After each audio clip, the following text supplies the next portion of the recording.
it occurred to me from somebody in this room that it was important to have my knife sharp. And I remember I showing him my knife, and he looked at it, and he kind of grunted a little bit as he was looking at it. And and I knew what he was thinking, and I knew what I was thinking, that, you know, the blade just wasn't really sharp enough. It still had the factory edge on it, and it was worse because I had been using it. And you know, I came to the realization that, you know, hey, this would be a really cool thing to learn about. Started YouTubing, trying to figure out, you know, how I can sharpen the knives. And naturally, I just started with, you know, straight edge knives. You know, the serrated stuff I haven't really gotten into just yet. But basically, depending on how dull your knife is, really depends on what you're going to need to do to that blade. And I've handled some blades that you look at it and they really need to be worked and grinded down in order to get any type of an edge on it. And I've also have my other blades that they're really refined, and all that I need to do is just sort of straighten out the edge.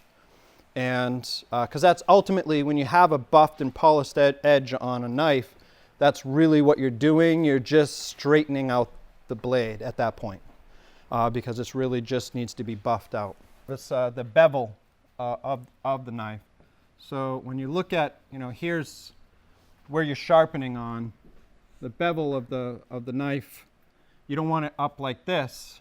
You want it flat like this. So if I'm coming through and I want to have a nice glide on the edge of the surface, so that the beveled edge is nice and touching the stone, nice and flat.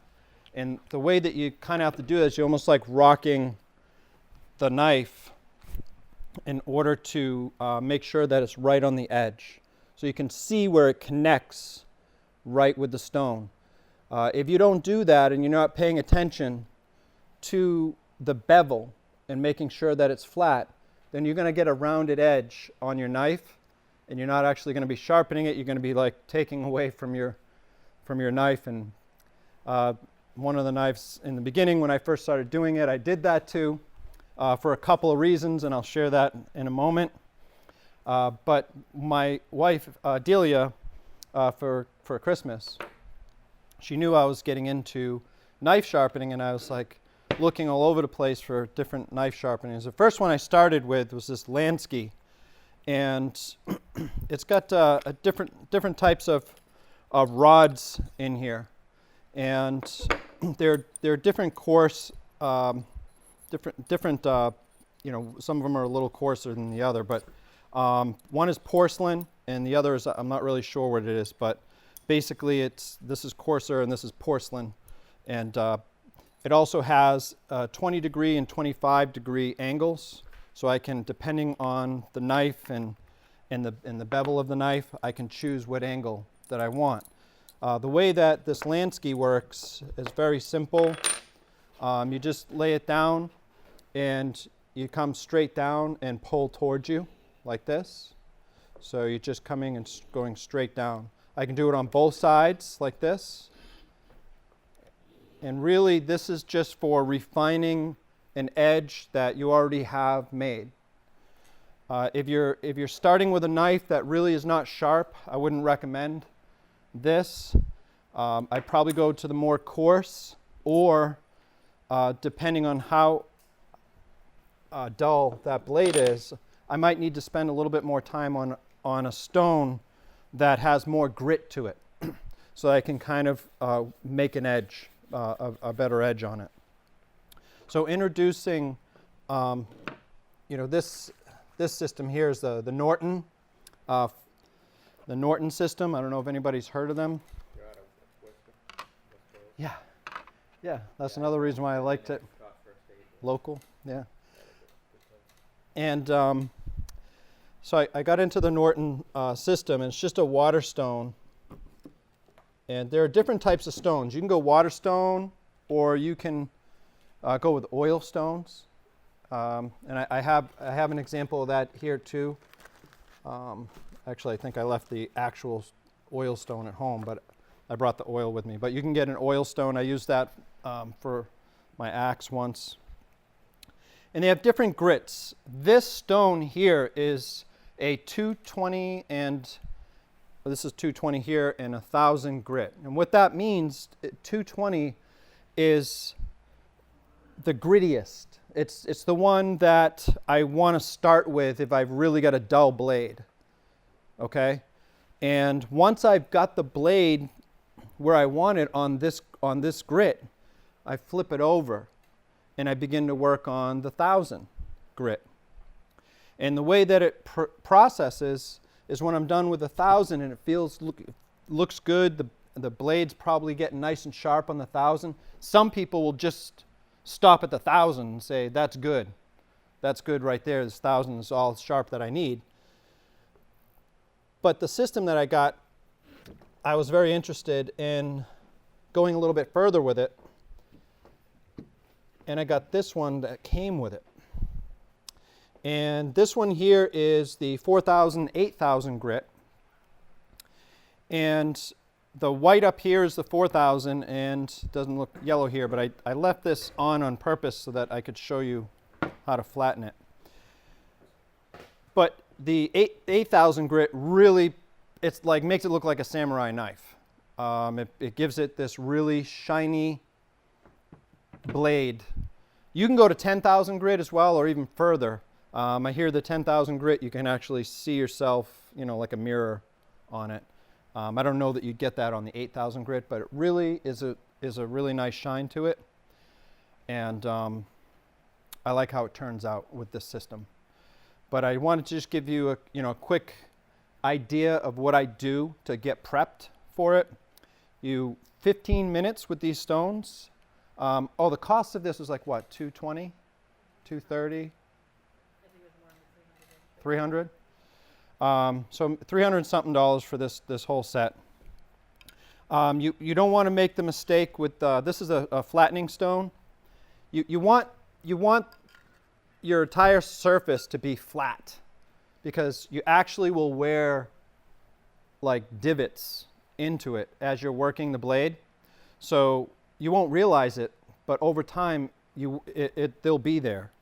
And the last thing that you want is to be, working your blade on this stone and have, two sides of the blade sharp and the middle of it not, So you want to make sure when you start off that your stones are flat.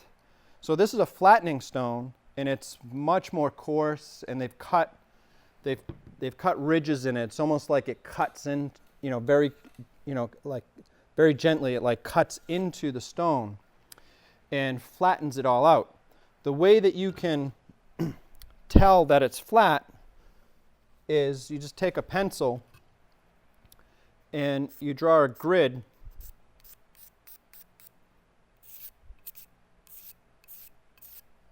It doesn't have to be fancy, just grid it. And you soak them in water first. I had them in water here for about 15 minutes so that the stone is ready. And you just come across like this. And get some more water on here. And what happens is, and I won't go all the way with this, and you do have to spend a little bit of time to get it done. You see how there's a divot there? The edges are out, and because of the time that I've spent on this 1,000 grit, you can see that there actually is a place that I've been working on here. It says to me I could probably spend more time hitting these corners when I'm sharpening my knife if I want to try to have it more balanced as I'm sharpening. So you spend time doing this until you have nothing. Okay, well, you bring up a good point, actually. So I'm not going to go all the way with this, just want to demonstrate. I left these in my car, and what had happened is this is more porous, this flattening stone, and the cold weather warped it. They're cheap. I think they're like $8. I picked up 2 more. But just word to the wise, just I wouldn't leave them out in the freezing cold, or any wet weather, and then it gets cold, because they will get warped. And at that point, what's a flattening stone that's warped? So just note to self. How do you do it? All right. So I'm going to actually move over here to the 4000 grit. This has already been, I already soaked it. Every sharpener, people who sharpen knives, everybody's going to show you a different way. But if you look on some of these, I think one of these sheets mentions it. No, I didn't print that sheet. You can go in circles when you're sharpening, or you can go straight. But if you can hit the entire edge, the entire edge of the blade, you want to make sure you're working the whole edge. Like, instead of working part of the edge and then working the left side and then working the right side, do what you can to get the whole edge. So if you're working the stone, I'm coming in, I'm working the whole edge. This is a small knife, so I can just lay it flat on here and do my work, and I don't have to really move it. I can just do a straight movement. You want to be careful. This is the mistake I was going to tell you about that I did. You want to make sure that when you're moving up and down the stone, okay, that you want to move your body with it, not your hands, because as I reach with my hands, it's getting further away from my body. What's happening potentially? Yeah, it could be moving this way without me knowing it. So you really want to put yourself in a position where this isn't going to move too much, and you're just going to come over and move your body and try to keep the blade right on that bevel, and I'm moving like this, okay? And I'll do that, I don't know, like 20 times maybe. I'll switch it over. I'll come from this side, flip the blade over, and do the same thing. And just, you want to keep your body nice and straight. You want to hold that bevel down. You want to make sure it's not, on the lip here or whatever. I don't want it lift part of the blade getting sharp and part of the blade not while I'm doing this. And I like to apply pressure, even pressure, throughout the entire blade. So that way there, it's getting a nice even movement all the way. And if I notice that this is moving too much, I might, just make sure it's dry, or wipe off the bottom here so that it doesn't move. I like it to be able to stick there. There's been a few times where I, put something there to make sure it doesn't move. But it takes time sometimes, especially just to get yourself to that point where you have a good edge. It's not going to be something that you just, if you need a lot of work to that blade, it's not going to be a 15-minute thing. I'll spend a lot of time on it, hours. Leather is more like if you already have a refined edge and you're looking to, kind of come across that leather and straighten out that blade. I've also seen the underneath cups, like porcelain cups, like the circle on the bottom of it. You flip the cup over, you can take a refined edge there. How critical is the angle? It's really the bevel. You want to, when you're putting the knife down, okay, on your stone, you're looking at it, and you want to almost see where it's coming off the stone, and then you just want to tilt the knife probably like this. Yeah. You know what I mean? And you're just laying it down on the edge right here, and just you're seeing it come straight down, and then it's like I almost like end up meditating while I'm doing this. It's just you're just focused on the blade the whole time, making sure it's as straight and steady as you can make it, and that you're trying to get an even. The pressure is important as well as you're getting a good edge on it. At first you might be having more pressure, but as you're ready to change stones, I start to lighten up the pressure, and I just really want to buff it at that point. I'm just light pressure, and then when I realize, yes, I've gotten what I can out of this grit. Now I'll flip it over, go to the 8,000 grit. And You don't want to be going faster than that, right? no, it's not like this. It's very controlled. You know, it's very controlled. You know, I'm coming up, and I want to, if I have a longer knife, I want to really work the whole stone. So like say this is knife, you know, I might be coming over and going like this, so I hit the entire, the whole knife, because I want to get the whole blade. The tricky part that I'm getting better at is if you have like a curved blade that kind of curves at the end. You know, you really got to kind of work it as you're going, and Sean was helping me with that because I was having a little bit of trouble with it, but you really just got to come in and just work it all in one motion with the curved edges at the top of the blades. This is like a straight, you know, this is easy. Quality of the metal for your knife. Okay. Like guns? How does that impact what you're doing or its ability to maintain an edge? Cheap knives, you know, you see a lot of them out there. I wouldn't expect that they would maintain a good edge for long. I think most knives that you have are not going to hold an edge for very long at all. In fact, every knife that I have, if I use it, I'm thinking I need to sharpen it. So I picked up a couple. A friend of mine through the Watchman introduced me to a couple different methods. This here is more like an axe. It's called the Puck. You guys might have seen it. It's got two different grits on it. What the grits are, I'm not really sure. It's probably like it's not a 220. It's probably like a 100 or something like that, and a 220 or 200 on the other side. It's really good for axes. So I've been using that. But I also picked up an 8,000 grit Japanese Nagora stone for like $5 on Amazon, and it's the same thing as my 8,000 grit here, only it's pocket size. So, you know, sometimes if I'm, you know, listening to somebody talk and it's, you know, I can use my ears or whatever, and I'll focus on just trying to sharpen up my knife because I know I've used it. You use it a lot. I mean, if you carry a knife, anybody who carries a knife knows you use it. I mean, opening whatever, you know, there's so many uses for a knife, and the more you have it, the more uses you find for them. So I enjoy having this Nagora stone. It's only $5. You can get them on Amazon.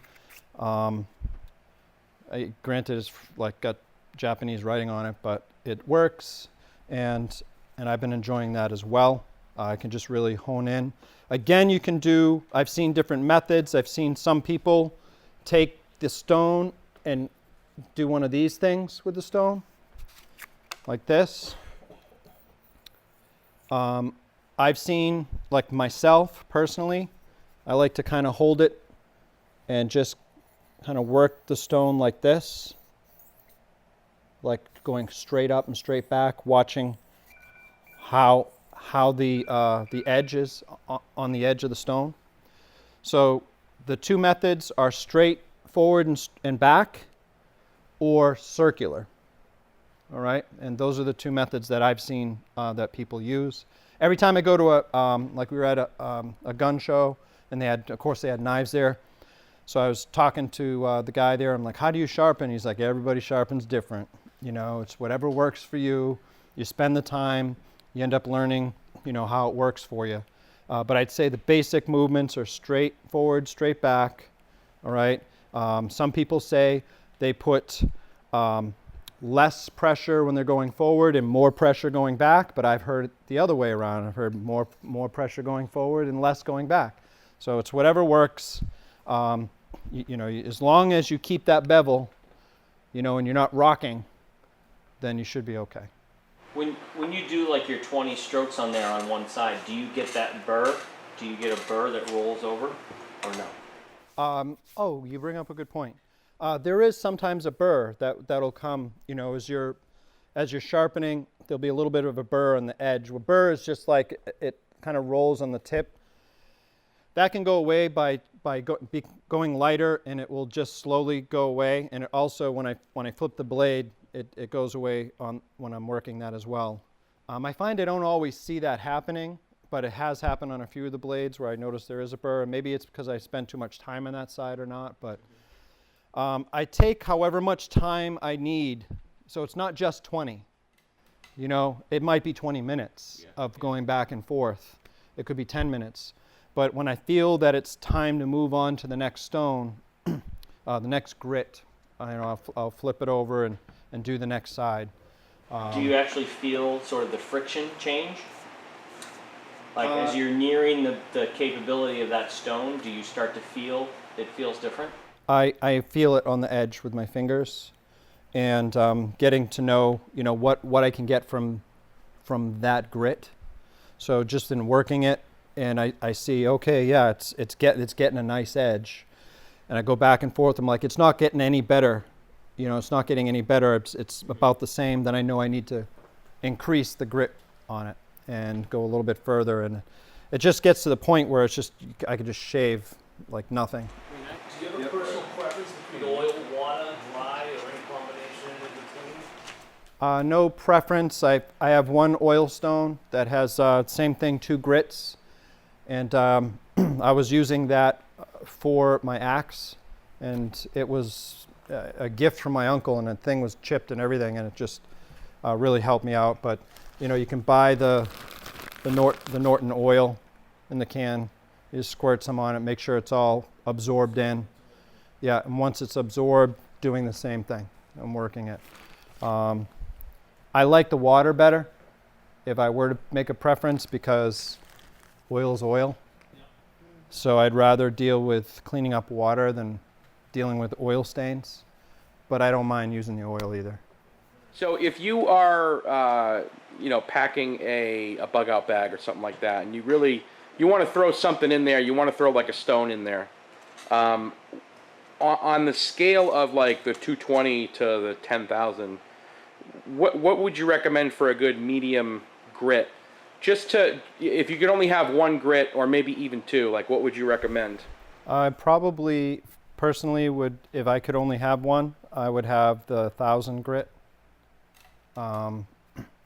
Because the knives that I bring along will probably already be there, but preferably I would also have something more gritty, like in the 220 or less, just in case, like if I pick something up, whatever, and I really need to work it, or to get a better edge on my axe or something. So that's why I got this puck. I'm looking into diamond next. I have not done that.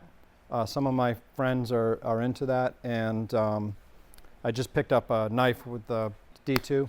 Yeah. So I picked that up, and Sean was like, yeah, you probably need to use diamond on this thing because you spend forever on the stones. So that's my next purchase. I'm going to check out the diamonds and see how that works, and move into that as well.